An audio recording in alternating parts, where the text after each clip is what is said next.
পোৰ্টেলটোৱে অলপ আপোনালোকক বুজাই দিব। যেহেতু আজি আমাৰ ড্ৰাফ্ট পাব্লিকেশ্যনটো আপোনাৰ ওলাই গৈছে, গতিকে যিসকলৰ কিবা ক্লেইমছ এণ্ড অবজেকশ্যনছ থাকিব পাৰে, এতিয়া ক্লেইমছ এণ্ড অবজেকশ্যন বিভিন্ন ধৰণৰ হ'ব পাৰে, কাৰোবাৰ কাৰেকশ্যন থাকিব পাৰে, ডিলিশ্যন হ'ব পাৰে, তাৰ ভিতৰত কাৰোবাৰ অবজেকশ্যনছ থাকিব পাৰে। এতিয়া কাৰেকশ্যন বুলি ক'লে বিভিন্ন ধৰণৰ কাৰেকশ্যন আহে, আপোনাৰ নেম কাৰেক্ট কৰিব লগা হয়, কিছুমানৰ চাৰনেম কাৰেক্ট কৰিব থাকে, এনেকৈ ৰিলেশ্যনশ্বিপ ষ্টেটাছ চেঞ্জ কৰিব থাকে, ফটো কাৰেক্ট কৰিব থাকে, ডেট অফ বাৰ্থ কাৰেক্ট কৰিব থাকে। তেনেকৈ আপোনালোকৰ তাৰ কাৰণে অনলাইন এপ্লাই কৰিবলৈ হ'লে www.nvsp.in এপ্লাই কৰিব পাৰে। তাতে ফৰ্ম 6 আছে। যদি ফৰ্ম 6ত নিউ এণ্ট্ৰি, যি একেবাৰে নিউ ভোটাৰ হয়, তেওঁলোকৰ ডেট হ'ব 1 জানুৱাৰী 2022। এতিয়া যদি 1 জানুৱাৰী 2022 যাৰ 18 years কমপ্লিট হ'ব, তেওঁলোকেও এপ্লাই কৰিব পাৰে। তেওঁলোকে ফৰ্ম 6ত নিউ এণ্ট্ৰি গৈ এপ্লাই কৰিব লাগিব। ঠিক তেনেকৈ ফৰ্ম 7 আছে ডিলিশ্যন আৰু অবজেকশ্যনৰ কাৰণে। ডিলিশ্যন অবজেকশ্যন বিভিন্ন কাৰণত হ'ব পাৰে, কাৰোবাৰ শ্বিফটিং হ'ব পাৰে, কাৰোবাৰ ডেট হ'ব পাৰে। ঠিক তেনেকৈ কাৰেকশ্যনৰ কাৰণে আছে ফৰ্ম 8। মই কৈছোঁৱে correction name, age, date of birth এইবিলাক কাৰেকশ্যনৰ কাৰণে। তাৰোপৰি ফৰ্ম 8A আছে। কাৰোবাৰ যদি উইদিন দ্য কনষ্টিটুৱেঞ্চি ট্ৰান্সফাৰ হৈছে, উইদিন দ্য মানে LSC যদি কাৰোবাৰ পলিং ষ্টেচন চেঞ্জ হৈছে, তো 8A তেওঁলোকে এপ্লাই কৰিব পাৰে। আৰু ইন কেছ বেলেগ কনষ্টিটুৱেঞ্চিৰ পৰা তেওঁলোকে এটা নতুন কনষ্টিটুৱেঞ্চিত যাব লাগে, সেইটো কিন্তু ফৰ্ম 6তে কৰিব লাগে।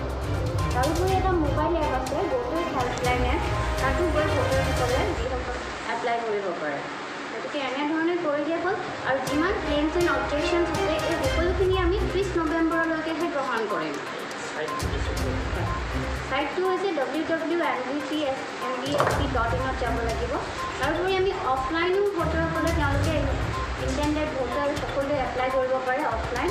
তাৰ কাৰণে আমি সকলোবিলাক BLOলৈকে এটা নিৰ্দিষ্ট পৰিমাণৰ ফৰ্ম সকলোকে দিয়া হৈছে। ফৰ্ম 6, ফৰ্ম 7, ফৰ্ম 8 আৰু ফৰ্ম 8 আমি BLOসকলক যাতে তেওঁলোকে অফলাইন এপ্লাই কৰিব পাৰে আহি নিজে, সেইটো কাৰণে তেওঁলোকক BLOবিলাকক সকলোকে ফৰ্ম দিছোঁ।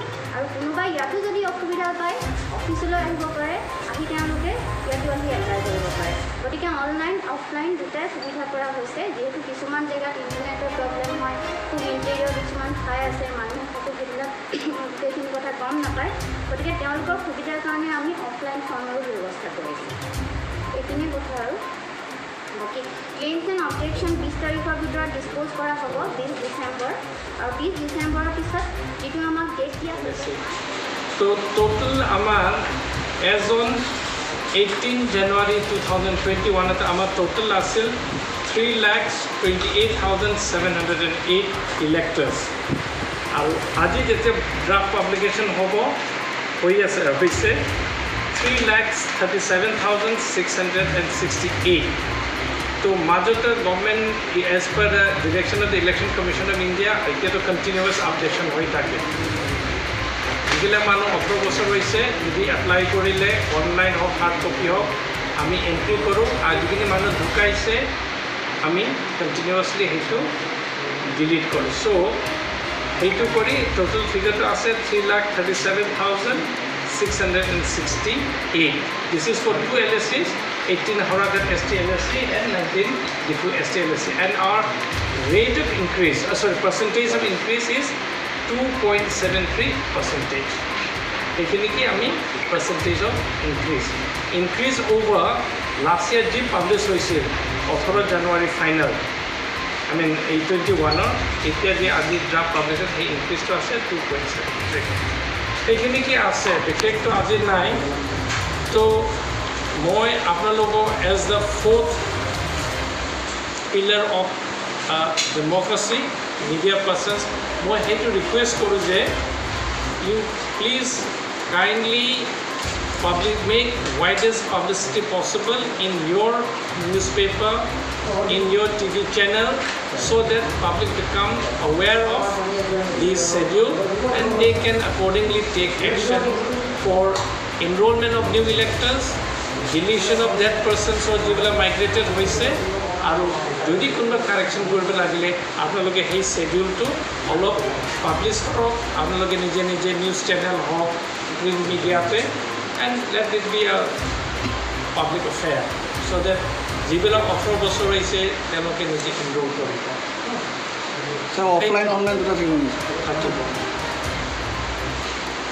মেক্সিমামটো এতিয়া আমি অনলাইনহে বিচাৰোঁ তেখেতসকলে ক'ব পৰ্টেলখিনি তেওঁ এক্সপ্লেইন কৰিব কিন্তু যদি ইন চাম কেচেছ যদি তেওঁলোকে নোৱাৰিলে এইটো but maximum will requested they will do online but চব কৰিব নোৱাৰিব পাৰে দুই এটাত আমি আৰ্টছ অফিচাৰ সেইখিনিকে মোৰ থুলমূলকৈ বেলেগটো বিশেষ নাই আজি যদি আপোনালোকে যদি কিবা বিশেষ হ'লে সুধিব তাৰপিছতে মই এটা বিশেষ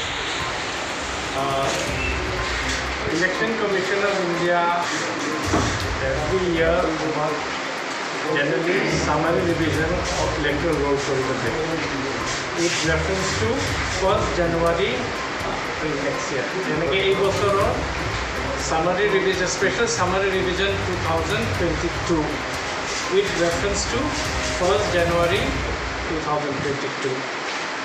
So আমাক সেইটো কাৰণে আজি ইণ্টিগ্ৰেটেড ড্ৰাফ্ট ৰুলটো পাব্লিছ কৰিব দিছে এণ্ড দিছ আজি 1st নৱেম্বৰৰ পৰা 30th নৱেম্বৰলৈকে পিৰিয়ড দিছে for filing of claims and objection যেনে যোনজনৰ 18 বছৰ হৈছে কোনোবা মাইগ্ৰেটেড হৈ গৈছে কোনোবা মানুহ ঢুকাইছে এইবিলাক চব ক্লেইমছ বা অবজেকশ্যন তেনেকৈ দিয়ে কাৰেকশ্যন দি এই একমাহটো দিছে চ' আজি আমাৰ পুলিং ষ্টেচন লোকেশ্যনতে আমাৰ এই ড্ৰাফ্ট ৰুলটো পাব্লিছ হৈছে চ' সেইটো কৰাৰ পিছতে আমি চাইমালটেনিয়াছলি কেইদিনমান পিছতে এই যিখিনি এপ্লিকেশ্যন কৰিছে 6 number form 7 number form 8 A B dispose কৰিব লাগে আৰু সেইটো টিল 20th ডিচেম্বৰলৈকে সব ক্লেইমছ এণ্ড অবজেকশ্যন আমি ডিছপ'জ কৰিম হিয়াৰিং ল'ম by the AERO and ERO hearing লৈ ক্লেইমছখিনি ভেলিড হ'লে এইটো একচেপ্ট কৰিম যদি ডিলিশ্যন বা অবজেকশ্যন হ'লে এইটোতো ঠিক কৰিম আৰু ফাইনেলি 8তে কাৰেকশ্যন কোনোবা নাম ভুল হৈছে কোনোবা বেলেগ এটা সমষ্টিৰ পৰা বেলেগ এটা সমষ্টি বা সমষ্টিৰ ভিতৰতে যাব একে ট্ৰান্সপজিশ্যন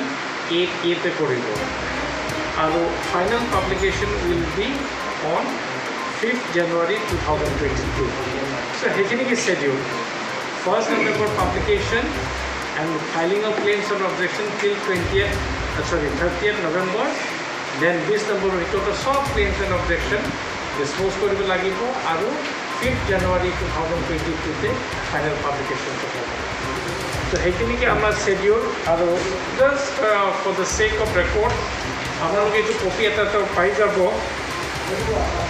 আমাৰ টোটাল আমাৰ ডিফু ডিষ্ট্ৰিক্ট ইলেকশ্যন অফিচাৰ আণ্ডাৰতে 2টা LSC আছে আপোনালোকে জানে 18 সৰঘাট ST LSC এণ্ড 19 ডিফু